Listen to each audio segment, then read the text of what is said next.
प्यारे विद्यार्थियों, नमस्कार। आज हम आपके लिए लेके आए हैं बहुत ही महत्वपूर्ण टॉपिक हमारे अपने YouTube चैनल शहर अपने संस्कृत एजुकेशन पर। आपके लिए आज हम जो विद्यालय शिक्षा में तृतीय भाषा के रूप में हम संस्कृत पढ़ते हैं और संस्कृत विद्यालय में संस्कृत को मुख्य भाषा के रूप में पढ़ाया जाता है। तो अब हम आज संस्कृत विषय का महत्वपूर्ण टॉपिक ले रहे हैं, संस्कृत में अनुवाद। कक्षा 6 से लेकर के आगे वाली सभी कक्षाओं में सामान्य शिक्षा विभाग में और संस्कृत शिक्षा विभाग में कक्षा 3 से लेकर सभी कक्षाओं में आगे जब भी परीक्षा में पूछा जाता है, एक प्रश्न आपके संस्कृत में अनुवाद से जरूर पूछा जाता है। संस्कृत में अनुवाद कैसे किया जाए? कोई भी वाक्य होता है, उस वाक्य को आपको ठीक से पहले पढ़ना है, उसके बाद में कौन कौन सी महत्वपूर्ण बातें आपको ध्यान रखनी है, उसका हम आज हमारे अपने YouTube चैनल शहर अपने संस्कृत एजुकेशन पर विस्तृत अध्ययन करेंगे। तो विद्यार्थियों, सबसे पहले आपको क्या ध्यान रखना है, किसी भी हिंदी वाक्य को जब आप संस्कृत बनाएं तो आपके दिमाग में कौन कौन सी बातें ध्यान रखनी चाहिए। सबसे पहले कारक। कारक क्या होते हैं, कारक का प्रयोग हम किस प्रकार करें, इनसे रिलेटेड बहुत सारे वीडियोस हमारे आपके लिए हमारे अपने YouTube चैनल शहर अपने संस्कृत एजुकेशन पर अपलोड किए। कारक, किसी काम को जब विभक्ति चिन्ह के रूप में हम किसी भी वाक्य में कार्य यानी कारक और जो होता है कर्ता कारक होता है, जिसे आपको बताना चाहता हूँ, कर्ता ने कर्म को करण से संप्रदान के लिए अपादान से अलग संबंध काके के अधिकरण में पे पर, यानी जब वाक्य में चिन्हों का प्रयोग किया जाता है जो काम को करने वाला है और क्रिया यानी कर्म क्रिया जो कार्य करता है उसके बीच में जो चिन्ह प्रयोग किए जाते हैं वो कारक कहलाते हैं। हिंदी में 8 कारक होते हैं, संस्कृत में 6 कारक होते हैं। जो षष्ठ जो संबंध कारक है वो प्रथम से संबंधित और वो संबोधन में वो भी प्रथम कारक यानी कर्ता कारक से संबंधित होता है। ठीक है ना। अब मैं बताना चाहता हूँ कारक के बाद में विभक्ति, यानी विभक्तियां 7 होती हैं, 8 संबोधन होता है, प्रथमा द्वितीय तृतीय चतुर्थी पंचमी षष्ठी सप्तमी और संबोधनम। इन विभक्तियों का प्रयोग, जिसे प्रथमा का विभक्ति प्रयोग कहाँ करें, कर्ता के साथ, द्वितीय का विभक्ति स साकम से साथ और अभित परित के साथ, और तृतीय विभक्ति जो अंग विकार से हैं ऐसा में, चतुर्थी विभक्ति, पंचमी। इन विभक्तियों का प्रयोग हम कैसे करें, इनसे भी हमने आपको विभक्ति चिन्ह और विभक्तियों का प्रयोग संस्कृत में हमने YouTube चैनल पर अपलोड किया है। तो आप विजिट कीजिए शहर अपने संस्कृत एजुकेशन पर, आपको विभक्तियों से संबंधित भी जानकारी हो जाएगी। उसके बाद में कारक हो गया, विभक्तियां हो गई। उसके बाद में महत्वपूर्ण आपको वचन, संस्कृत में 3 वचन होते हैं, एक वचन, द्विवचन और बहुवचन। ठीक है, उनका प्रयोग वाक्य में देख के करना है आपको। फिर आता है पुरुष। पुरुष भी 3 होते हैं, प्रथम पुरुष, मध्यम पुरुष और उत्तम पुरुष। इन बातों के बाद में महत्वपूर्ण, अति महत्वपूर्ण बात है लकार, काल। तो मुख्य 5 काल आपके अधिकतर रिलेटेड होते हैं। लट लकार वर्तमान काल, लंग लकार भूतकाल, लिट लकार भविष्यत काल, लोट लकार अज्ञात, विधिलिंग चाहिए काल। लकार से संबंधित भी हमने आपको बहुत सारे वीडियोस बना के अपलोड किए। आप देखिए कि किस लकार का प्रयोग किस प्रकार होता है और कैसे उनका शब्द रूप। अब आपको महत्वपूर्ण बात, शब्द रूप और धातु रूप। धातु क्रियाएं होती हैं, उनके रूप में आपको धातु रूप पढ़ना, जैसे पट धातु पट यानी पढ़ना, लट लकार पढ़ते पढ़त पठनते, पटसी पठत पठत, पठामी पठाओ पठाम। उसी प्रकार शब्द रूप होते हैं राम अकारांत पुल्लिंग, रामा रामो रामा प्रथमा, रामम रामो रामान द्वितीय, और लता लते लता स्त्रीलिंग में, और फलम फले फलानी नपुंसकलिंग में। यानी पुल्लिंग स्त्रीलिंग और नपुंसकलिंग में आपको अकारांत पुल्लिंग, आकारांत, ऋकारांत, उकारांत, ये जो शब्द रूप है इनको भी आपको याद करना पड़ेगा। इनके बाद में आप आराम से संस्कृत में अनुवाद कर सकते हैं। तो सबसे पहले मैं आपके लिए वाक्य लेता हूं, देखा, मैं पुस्तक पढ़ता हूं। अब इस वाक्य को देखिए आप। सबसे पहले इसके अंदर सबसे पहले ये कारक क्या है, मैं। तो मैं को संस्कृत में क्या कहते हैं, अहम। दिमाग में रखना भी, अहम, अव्यय अहम हो गया। अब आता देखो कारक आ गया, अहम आ गया, ठीक है ना, मैं। अब देखो जिसे हम मैं कहते हैं उत्तम पुरुष है, पुरुष में भी उत्तम पुरुष, लिंग पुरलिंग है क्योंकि मैं पढ़ता हूं, ठीक है ना, लिंग पुरलिंग हो गया। अब मैं आपको एक बात बताना चाहिए, जैसे देखो सबसे पहले लिंग, कौन सा लिंग हो गया, पुरलिंग, ठीक है। फिर वचन कौन सा हो गया, मैं, एक वचन, पुरुष कौन सा हो गया? उत्तम पुरुष। लिंग वचन पुरुष आ गया। उसके बाद में कारक, तो कारक कौन है? कर्ता, यानी काम को करने वाला कर्ता कारक। ठीक है, अब यहां तक आपको ये समझ आ गया होगा, ये आप देखो आया समझे। अब इसके बाद में करना आपको क्रिया। क्रिया क्या है? पट, पट यानी पढ़ना। ठीक है, पट धातु है, क्रिया यानी धातु। तो धातु के रूप में आपको आ गई पट मीन्स पढ़ना। इतनी चीजें आपके दिमाग में आ गई कि लिंग पुल्लिंग है, वचन एक वचन है, पुरुष उत्तम पुरुष है, कारक कर्ता कारक है, धातु पट धातु। ठीक है, अब इसके बाद में आपको क्या करना है? विभक्ति। विभक्ति है पुस्तक को, तो क्या आएगा? द्वितीय विभक्ति। कौन सी आएगी? द्वितीय विभक्ति। अब आ रहा है कर्म, इन क्या करना है? कर्म आती है पुस्तक। अब मैं आपको महत्वपूर्ण बात, इन बातों को आपको ध्यान में पड़ गया, लिंग वचन पुरुष कारक धातु विभक्ति और कर्म, ये बातें आपके दिमाग में आ गई। अब इनके बाद में एक महत्वपूर्ण बात आपको स्वयं को ध्यान रखनी है, वो है लकार। क्या है? लकार। तो लकार में हम आपको बताना चाहते हैं काल। तो लकार यानी काल। तो लकार कौन सा है? ताते ते यानी पटना, पटता हूं, तो कौन सा है? लट लकार। इतनी बातें याद आने के बाद में आपको आराम से ये ध्यान रखना है कि सबसे पहले अहम, तो पुस्तक मैं क्या गया? मैं को क्या कहेंगे हम? अहम।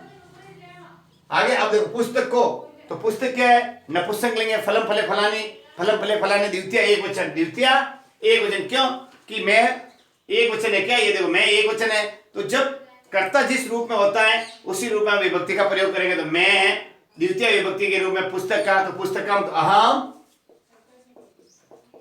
पुस्तकम। अब यहां तक तो आगे आपके समझ, अहम पुस्तकम। अब देखो धातु है पट, पठती पठत पठंती, प्रथम पुरुष लट लकार है, पठसी पठत पठत मध्यम पुरुष, पठामी पठाओ पठाओ, तो पठामी लट लकार का उत्तम पुरुष एक वचन पुरलिंग। तो इतना है, इतना ध्यान रखना पड़ेगा। अहम पुस्तकम पठामी।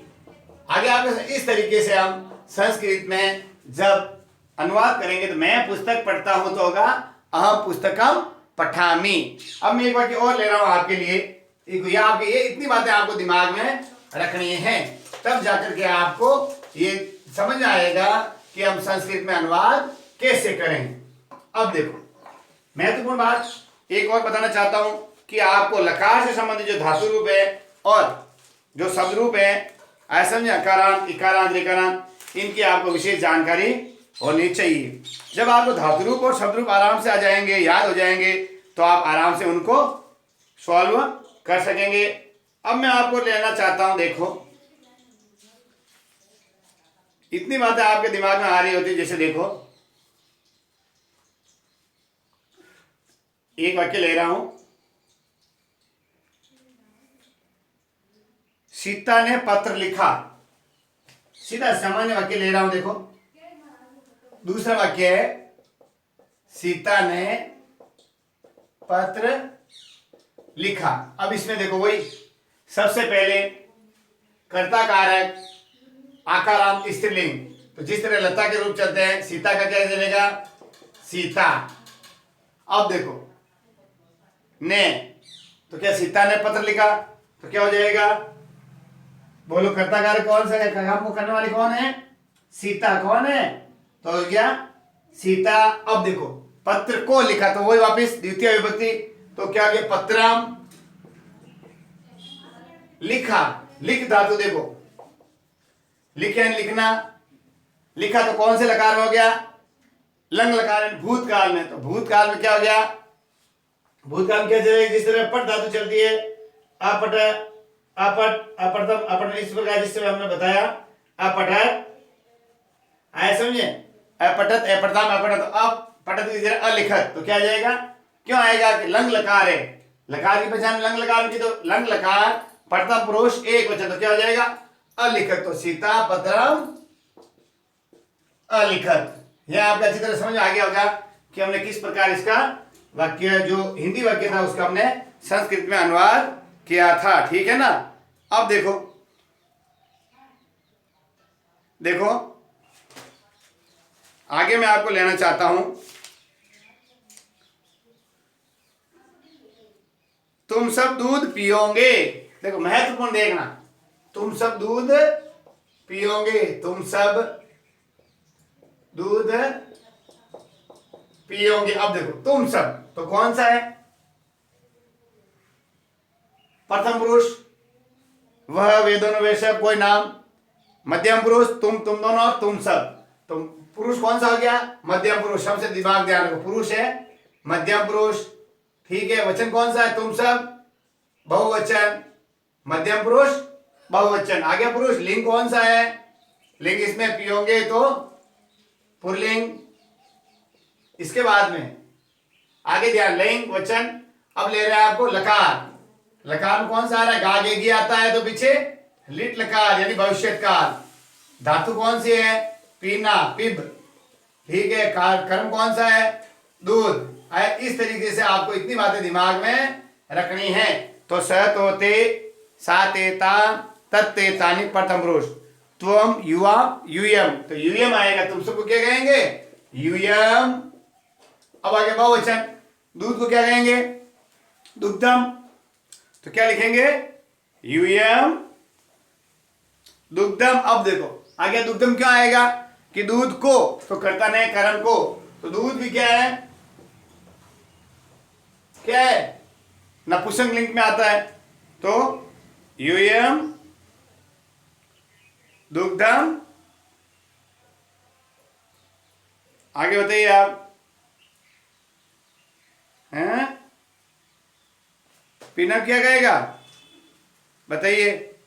पिबती पिबत पिबंती, पिबसी पिबत पिबत, पिबामी पिबाव पिबाम। तो क्या हो जाएगा? ये तो होते हैं, ध्यान रखना आप, लट लकार में। तो क्या हो जाएगा उसमें? जब हम, सुनो आप, जब हम इसका किसमें? लिट लकार भविष्यत काल में पिप धातु का करेंगे धातु रूप, तो क्या आ जाएगा? पा बन जाएगा, पाश्यति। आया समझे? क्या जो पिबती है वो किस में चला जाएगा? पाश्य में चला जाएगा। ये आपको भी ध्यान रखना है। इस प्रकार आपको बहुत ही महत्वपूर्ण जानकारी हम आपको बता रहे हैं कि पिप धातु है। जब पिप को हम लट लकार में लेते हैं तो क्या होता है? पिबती पिबत पिबंती। आया समझ में? लेकिन जब भी उसको हम किस में लेंगे? भविष्यत काल में लेंगे, यानी लिट लकार में, क्या हो जाएगा? पा, पाश्यति पाश्य। आया समझे? यानी पा धातु में उसमें रूप में बदलाव हो जाएगा। इस प्रकार आपको ये बहुत ही महत्वपूर्ण जानकारी मैंने आपको दी है। आया समझे? कि जब हम पिप धातु का यूज करते हैं तो उसमें भी आपको ध्यान रखना है। आगे समझे? तो यूयम दुग्धम पाश्यथ, तुम सब दूध पियोगे। आया समझे?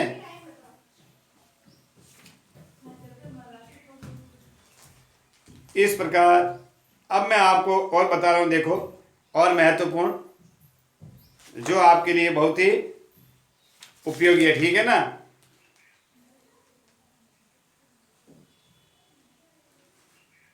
पाश्यथ पाश्यथ पाश्यथ पाश्यथ पाश्यथ क्या होगा? पाश्यथ, ठीक है। अब देखो, अब आगे हम ले रहे हैं आपके लिए एक महत्वपूर्ण वाक्य है जो आपके लिंग वचन कारक लकार से भी आपसे संबंधित है। उनको हम किस प्रकार जब संस्कृत में अनुवाद करते हैं तो उनका हम कैसे यूज करते हैं। जैसे देखो, एक वाक्य ले रहे हैं, गंगा हिमालय से निकलती है, तो क्या हो जाएगा? गंगा हिमालयात उद्भवती या प्रभवती। तो हिमालयात क्यों आ गया? से अलग, तो किससे हो गया? से अलग, अपादान से अलग। तो इस प्रकार जब वाक्य करेंगे तो गंगा हिमालयात प्रभवती या उद्भवती आएगा। अब आपको भी ध्यान रखना, जैसे देखो, वह पैर से लंगड़ा है। देखो अब आगे देखो, ये आपको समझ आ गया? इस तरीके से देखो, आगे मैं एक वाक्य लिखवा रहा हूं आपको, वह पैर से लंगड़ा है। अब देखो, पैर से, एक पैर से ध्यान रखना, तो वह को क्या कहेंगे? सह पादेन। क्यों आएगा, पादेन क्यों आएगा? अब मैं आपको ये बताना चाहता हूं, जब कोई अंग विकार होता है तो तृतीय विभक्ति लगती है। तो सह पादेन खंज, खंज यानी लंगड़ा, तो खंज अस्ति, वह पैर से लंगड़ा है यानी विकलांग है, दिव्यांग है, तो सह पादेन खंज अस्ति। आगे समझे, जब हम किसी का अंग विकार होता है तो उसको क्या कहते हैं, तृतीय विभक्ति का प्रयोग करते हैं। आगे समझे। अब मैं आपको एक महत्वपूर्ण बताना चाहता हूं, जैसे देखो गांव के चारों अर्थ क्या हो जाएगा, ग्रामम परित, अभीत परित के योग से द्वितीय विभक्ति का प्रयोग करते हैं। आया समझे। अब देखो सरस्वती को नमन, तो क्या हो जाएगा, सरस्वती नमः, क्यों कि नम धातु के योग से चतुर्थी विभक्ति का प्रयोग होता है। आ रहा समझे आपको। अब आगे आपको महत्वपूर्ण उदाहरण सहित में एक दो चार उदाहरण और ले रहा हूं कि हम किस प्रकार इनका संस्कृत का जो वाक्य हैं इनको हम अनुवाद कर सकते हैं। ठीक है ना। तो संस्कृत के लिए आपको बहुत ही महत्वपूर्ण जानकारी हम आपके लिए लेकर आए हैं कि संस्कृत के अंदर वाक्य जो होते हैं उनको अनुवाद कैसे करते हैं। आप देखो वाक्य ले रहा हूं, देखना, बहुत महत्वपूर्ण, जो आपके सेकेंडरी बोर्ड में भी आ सकते हैं और विद्यालय शिक्षा में भी आगे आते हैं। सबसे पहले देखो ये वाक्य ले रहा हूं, मेरी कक्षा में 30 छात्र है। देखिए आप, मेरी कक्षा में 30 छात्र हैं। मेरी कक्षा में 30 छात्र है, तो ये मेरी तो संबंध कारक, कक्षा में तो द्वितीय विभक्ति 30। अब आपको अंकगणित यानी जो गणित की संख्या है, एकम द्वय त्रय चतुर्थ पंच षष्ठ सप्त अष्ट नव दस एकादश द्वादश त्रयोदश चतुर्दश पंचदश षोडश सप्तदश अष्टदश एकोनविंशति विंशति, जो आपको गिनती भी संस्कृत में याद होनी चाहिए। तो क्या हो जाएगी, तो मेरी कक्षा यानी मम कक्षायाम, तो मेरी क्या हो जाएगा, मम कक्षायाम। अब कक्षायाम क्यों आया, कक्षा में, मम कक्षायाम। अब देखो मेरी कक्षा में 30 को क्या कहेंगे, 30 के लिए क्या कहेंगे, 63, क्या कहेंगे, 63, मम कक्षायाम 63 छात्र छात्रो छात्राः, बहुवचन है, संति अस्ति इस्त संति यानी है, तो मम कक्षायाम 63 छात्रा संति। आया समझ। इस प्रकार अब मैं आपको बताना चाहता हूं, अगला वाक्य देखिए, गुरु शिष्य पर क्रोध करता है। गुरु शिष्य पर क्रोध करता है, तो क्या हो जाएगा, गुरु शिष्य पर क्रोध। अब क्रुद्ध धातु के योग से ध्यान रखना, क्या हो जाती है, चतुर्थी विभक्ति, क्या हो जाएगा, गुरु, क्या हो जाएगा, गुरु। तो गुरु अकारांत पुल्लिंग है, तो गुरु ऐसा नहीं उकारांत, गुरु उ ऐसा उकारांत बोलते गुरु। अब शिष्याया, तो चतुर्थी विभक्ति क्या होगी, क्रुद्ध धातु से शिष्याया आया, समझे, चतुर्थी विभक्ति का प्रयोग होता है। क्रुद्ध एवं क्रुद्यति, तो क्रुद्यति यानी क्रुद्ध होते हैं। ये आपके गुरु शिष्याय क्रुद्यति, ठीक है ना, गुरु शिष्य पर क्रोध करते हैं। अब आगे देखो, राजा ब्राह्मण को गाय देता है। अब देखो राजा ब्राह्मण को गाय देता है, दत्त धातु ददाय, वो दत्त धातु दान देने से योग से भी चतुर्थी विभक्ति होती है, तो क्या हो जाएगा, राजा को राज्ञ कह सकते हैं, नृपत कह सकते हैं, नृपत विप्राय, विप्र से चतुर्थी विभक्ति विप्राय धेनु ददाति, नृपत विप्राय धेनु ददाति। आ रहा समझे आपको। अब आगे देखिए, हमें संस्कृत पढ़ना चाहिए। देखो वाक्य देखो, हमें संस्कृत पढ़ना चाहिए, हमें तो हमें क्या हो गया, अहम आवाम वयम, तो वयम संस्कृतम, संस्कृत को, तो संस्कृत अकारांत बोलेंगे तो संस्कृतम। अब देखो पढ़ना चाहिए, विधिलिंग चाहिए के रूप में, तो क्या हो जाएगा विधिलिंग का रूप, तो क्या हो जाएगा, पठेत पठितम पठेव पठे पठितम पठेत पठेव पठेव पठेम। तो क्या हो जाएगा, वयम संस्कृतम पठेम। पढ़ना चाहिए कि विधिलिंग जो धातु रूप में विधिलिंग में चलेगा, पठेत पठितम पठेव पठे पठितम पठेत पठेम पठेव पठेम। क्या है, उत्तम पुरुष बहुवचन। हमें वयम में जो उत्तम पुरुष बहुवचन है विधिलिंग में, इस तरीके से आपको ये जो मैंने आपको बताया है बहुत महत्वपूर्ण एग्जाम्पल आपको संस्कृत में किस प्रकार अनुवाद करने हैं। ठीक है, अब मैं एक दो वाक्य और लेता हूं, जैसे ये मिटा रहा हूं आपके लिए। तो आपको क्या करना है, सबसे पहले आपको शब्द रूप और धातु रूप अच्छी तरह से आ जाने चाहिए, और आपका शब्दकोश भी अच्छा होगा। धातु रूप शब्द रूप आपको आ जाएंगे तो आप आराम से इस जो संस्कृत में अनुवाद है इनमें पूरे अंक प्राप्त कर सकते हैं। अगला है, मेरे पिता कृषक है या मेरे पिता किसान है। मेरे पिता किसान है, क्या करेंगे भाई बताइए। तो मेरे पिता के लिए क्या कहेंगे हम, ध्यान है आपको, मेरे को क्या कहेंगे बताइए आप। मेरे पिता किसान है तो क्या हो जाएगा, मम पिता। मम पिता कृषक, किसान क्या कहेंगे, कृषक अस्ति। मम पिता कृषक अस्ति, मेरे पिता किसान है। ऐसा इस प्रकार आपको ये हिंदी से संस्कृत में अनुवाद करना है।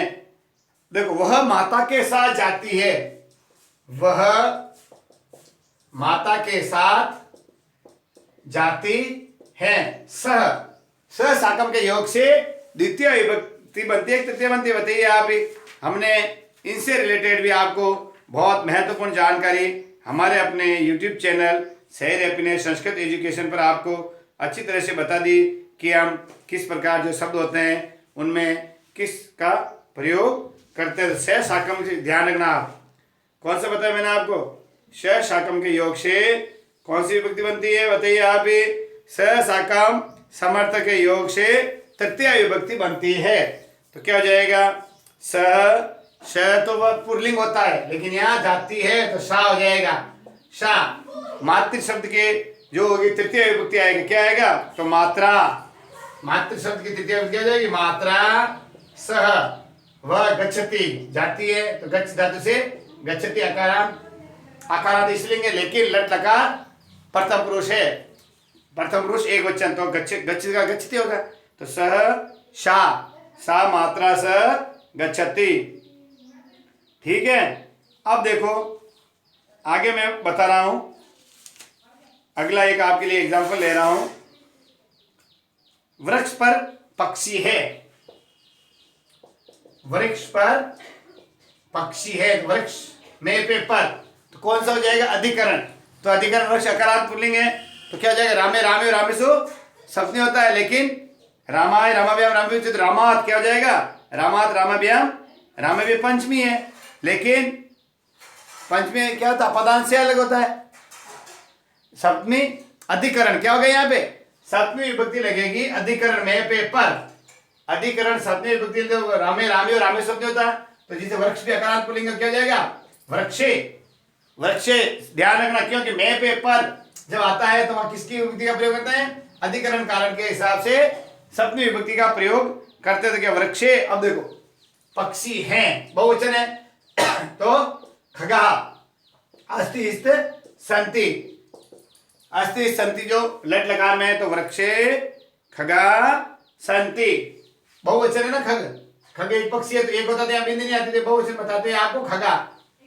राम रामो रामा की तरह खगा खगा खगा, तो वृक्षे खगा संति।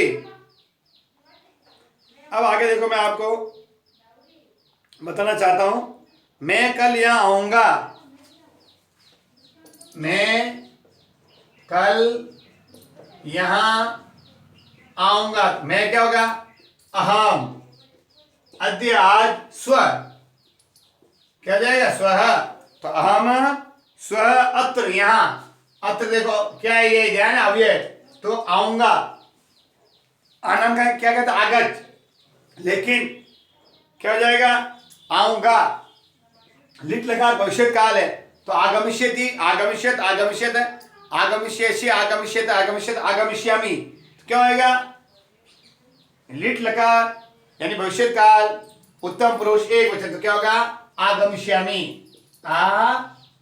गमिष्यामि। आ रहा समझ आपको? इस तरह आपको भी जो हिंदी अनुवाद दे रखे वाक्यों का संस्कृत में अनुवाद करना है। राम भरत से श्रेष्ठ है, ध्यान देखो, राम भरत से श्रेष्ठ है। तो क्या आ गया इसमें? आया सब क्या है? ध्यान है आपको? जैसे क्या कर रहे हैं, तुलना कर रहे हैं, तो तुलना के लिए क्या करते हैं हम? कौन सा तर प्रत्यय लगाते हैं ना, तो क्या हो जाएगा? तर प्रत्यय लगाते से भी आपको पता होना चाहिए, हमने तरफ तमप तर प्रत्यय तर आया ना, तर प्रत्यय तमप प्रत्यय क्या है, इनसे रिलेटेड भी हमने बहुत महत्वपूर्ण वीडियोस हमारे अपने YouTube channel share happiness Sanskrit पर अपलोड किया, आप देखिए। तो क्या हो जाएगा? भरतात राम श्रेष्ठतर, या राम भरतात श्रेष्ठ, भरतात राम श्रेष्ठतर, ये श्रेष्ठतर। तो भरतात राम श्रेष्ठतर या राम भरतात श्रेष्ठतर, ठीक है ना? इस तरह जो मैंने आपको बताया है ये आप सबसे सर्वश्रेष्ठ है, तो क्या कहेंगे? देखो, सभी बालकों में राम श्रेष्ठ है, तो क्या होगा इसका? सर्वेषु बालकेषु राम श्रेष्ठतम, तम प्रत्यय लग जाएगा। अब आगे देखिए, सीता पुष्प सूंघती है, तो सीता पुष्पम जिगृति, जिगरी यानी सूंघना, तो जिगृति। ब्राह्मण गांव को गया, ब्राह्मण ग्रामम अगच्छत, ईश्वर रक्षा करे, ईश्वर रक्षेत।